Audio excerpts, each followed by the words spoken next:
Bonjour à toutes et à tous et bienvenue sur notre chaîne dédiée au destin méconnu et parfois tourmenté des figures emblématiques du petit écran. Aujourd'hui, nous levons le voile sur l'histoire poignante et déroutante de Karen Grassle, une actrice dont le visage, devenu synonyme de douceur maternelle dans La petite maison dans la prairie, cachait pourtant un tumulte intérieur insoupçonné.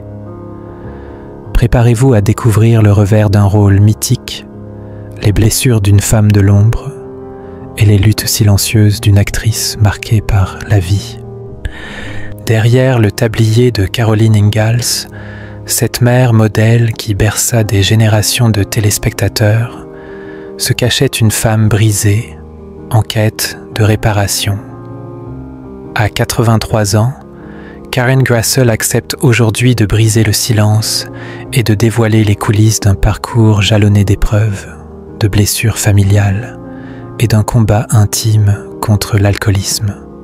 Si l'Amérique l'a applaudi pour sa douceur et sa résilience à l'écran, très peu connaissaient jusqu'alors la violence silencieuse de son histoire personnelle.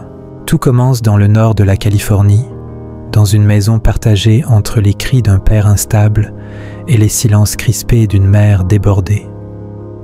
Le père de Karen, courtier immobilier, cache derrière son apparente réussite une personnalité ravagée par l'alcool et les idées noires.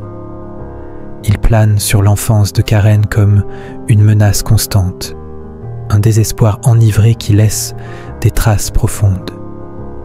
Sa mère, institutrice rigide, fait face seule à l'effondrement du foyer, élevant ses enfants avec fermeté mais sans tendresse, comme un soldat dans une guerre domestique. Ce climat instable forge en Karen une sensibilité à fleur de peau et une volonté farouche de s'en sortir.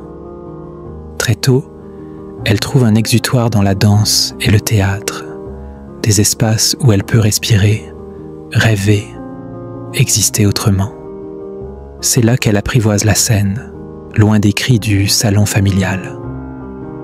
Diplômée de l'Université de Californie à Berkeley, puis lauréate d'une bourse Fulbright à Londres, Karen se distingue rapidement par une rigueur intellectuelle et une passion brûlante pour le jeu.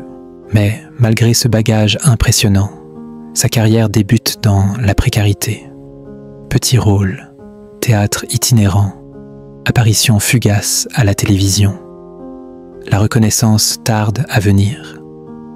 À New York, elle dort parfois sur des canapés, enchaîne les castings infructueux et tente de concilier ambition artistique et survie quotidienne. Elle traverse aussi une série de relations amoureuses douloureuses, dont un mariage désastreux, reflet de l'instabilité émotionnelle héritée de son enfance. Un fils naît de cette union, mais l'équilibre familial reste fragile et Karen s'enfonce peu à peu dans l'alcool, répétant le schéma destructeur paternel qu'elle avait enfui. Puis, un tournant inattendu.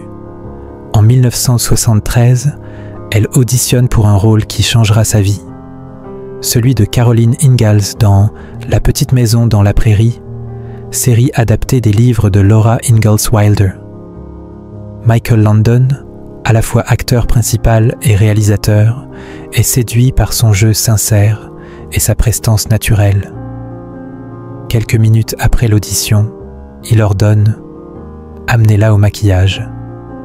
C'est le début d'un conte de fées, en apparence, car si le succès est immédiat, la série devient un phénomène planétaire, la réalité, elle, reste plus amère. Grassle, adulée par des millions de téléspectateurs, retrouve enfin une stabilité financière et une reconnaissance méritée. Mais sur le plateau, tout n'est pas aussi harmonieux qu'à l'écran. Rapidement, des tensions émergent avec Michael Landon. Leur relation, d'abord basée sur le respect professionnel, s'effrite peu à peu, minée par des désaccords profonds. Le point de rupture survient lors de la négociation de son salaire. Grassle demande une augmentation, légitime au vu de son rôle central dans la série, Landon refuse catégoriquement. Pire encore, il justifie son refus en comparant sa rémunération à celle des enfants acteurs. Pour Karen, cette remarque est une gifle. Elle y voit une forme de mépris insupportable, d'autant plus cruelle qu'elle s'est investie corps et âme dans son personnage. À partir de là, une forme de punition insidieuse se met en place. Son personnage, autrefois pilier de la narration, est relégué peu à peu au second plan. Moins de dialogue, moins de scènes marquantes. Caroline Ingalls devient une figure d'arrière-plan, alors même que Karen est toujours là, fidèle, engagée, mais désormais ignorée. Cette mise à l'écart, silencieuse mais implacable, rouvre des plaies anciennes, l'impression d'être invisible, étouffée, comme lorsqu'elle était enfant dans une maison où l'amour ne faisait pas de bruit. Isolée, Karen replonge alors dans l'alcool. La célébrité ne suffit plus à apaiser ses doutes. Les journées de tournage interminables, la solitude loin de sa famille, le poids des attentes, tout la pousse à l'abîme. Elle boit pour oublier, pour tenir, pour exister. Dans une interview poignante, elle confie « Je buvais pour me sentir normale, pour faire taire cette voix intérieure qui me disait que je n'étais pas assez bien. » Un aveu brutal, mais d'une sincérité bouleversante. Et pourtant, au cœur de cette tourmente, Karen Grassle continue de jouer. Son professionnalisme, hérité de ses années de galère et de théâtre exigeant, lui permet de tenir bon. Elle est cette actrice qui pleure en silence dans sa loge, mais qui, une fois devant la caméra, incarne l'amour, la bienveillance et la force tranquille. Un paradoxe qui ne fera que s'amplifier jusqu'à son départ de la série, après 9 saisons intenses. La suite de sa carrière sera plus discrète, moins médiatisée. Mais Karen ne disparaît pas pour autant. Elle continue de jouer, d'enseigner, de militer pour les droits des femmes et la reconnaissance des artistes. Surtout, elle entreprend un immense travail sur elle-même. Elle affronte ses démons, cesse de boire et écrit ses mémoires. Dans ce livre bouleversant, elle raconte tout. Les humiliations, les abus, les silences complices et surtout cette résilience qui ne l'a jamais quittée. Aujourd'hui, Karen Grassle est bien plus qu'une actrice. Elle est un symbole de survie, une voix lucide sur les dérives de l'industrie télévisuelle et une femme qui, malgré la douleur, n'a jamais cessé de se battre pour sa vérité. En racontant son histoire, elle offre un miroir aux blessures de tant d'autres artistes sacrifiés sur l'autel du succès. Karen Grassle, humiliée, brisée, mais jamais vaincue, les dessous méconnus de la petite maison dans la prairie. Dans les coulisses feutrées de l'une des séries les plus emblématiques de la télévision américaine, La petite maison dans la prairie, une vérité bien plus sombre se jouait. Sous l'apparente harmonie familiale véhiculée à l'écran, Karen Grassle, l'actrice incarnant la douce et digne Caroline Ingalls, vivait un enfer quotidien entre humiliation silencieuse, dépendance destructrice et une quête désespérée de reconnaissance.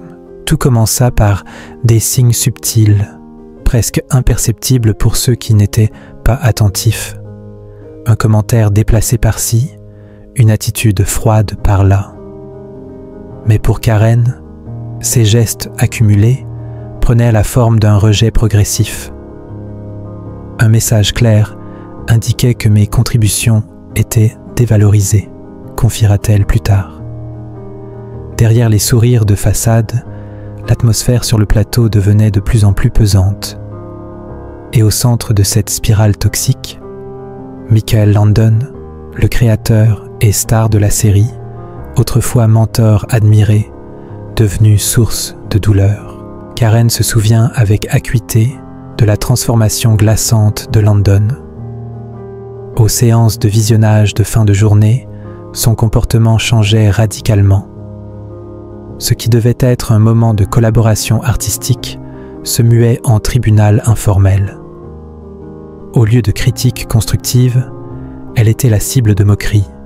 Ses gestes, ses expressions, ses postures, tout devenait matière à dérision. Devant l'équipe silencieuse, elle encaissait. « J'étais sous le choc », écrira-t-elle plus tard. Un choc nourri de trahison, d'humiliation et d'un profond sentiment d'injustice. Mais le pire restait à venir. Lors du tournage de scènes supposées évoquer la tendresse conjugale, l'ambiance tournait à la gêne, voire au malaise. Des membres masculins de l'équipe, galvanisés par l'attitude permissive de Landon, se permettaient des plaisanteries douteuses, des sous-entendus gras, des remarques sexistes. Loin de réagir, Landon alimentait parfois cette dérive. Dans ce climat empoisonné, Karen ne se sentait plus actrice, encore moins partenaire artistique. Elle était devenue une cible. C'est lors d'une de ces journées accablantes que la cruauté de Landon atteignit un sommet. En pleine réunion, il se lança dans une tirade moqueuse à ses dépens. Chaque mot claquait comme une gifle. L'humiliation fut publique, brutale, sans échappatoire. Coincée dans une pièce étroite du plateau, Karen subissait les rires des autres, étouffée mais bien présent. Ce moment marqua une rupture. Son partenaire de scène ne la respectait plus. Pire encore, il la dénigrait sciemment. Et pourtant, Karen resta. Non par faiblesse, mais par force. Elle choisit de rester professionnelle, de ne pas céder à la colère ni à la vengeance. Sa résilience fut silencieuse mais constante. Je ne voulais blesser personne. Je voulais simplement être payée équitablement, dira-t-elle. Une revendication simple, presque banale, mais qui révéla le fossé entre ce qu'on attendait d'elle, docilité, endurance, et ce qu'elle exigeait enfin, le respect. Cette fracture personnelle s'inscrivait dans un climat plus large de malaise généralisé sur le plateau. Les murmures se multipliaient. Karen était peu à peu écartée des scènes clés. Les discussions sur le traitement réservé aux actrices prenaient de l'ampleur. Même ceux qui vénéraient Landon commençaient à douter.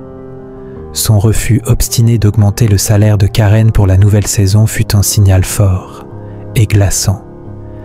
Il ne s'agissait pas seulement d'argent, il s'agissait de nier la place des femmes dans la création. Mais derrière le rideau, loin du feu des projecteurs, Karen affrontait une autre bataille, bien plus intime, celle contre l'alcool.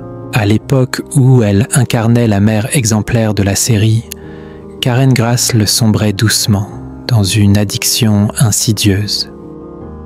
Pour affronter le stress, l'humiliation, l'isolement, elle se réfugiait dans l'alcool, une spirale qu'elle peinait à contenir. Les maquilleuses devaient parfois dissimuler les stigmates d'une nuit trop arrosée. Les techniciens détournèrent les yeux. À mesure que sa dépendance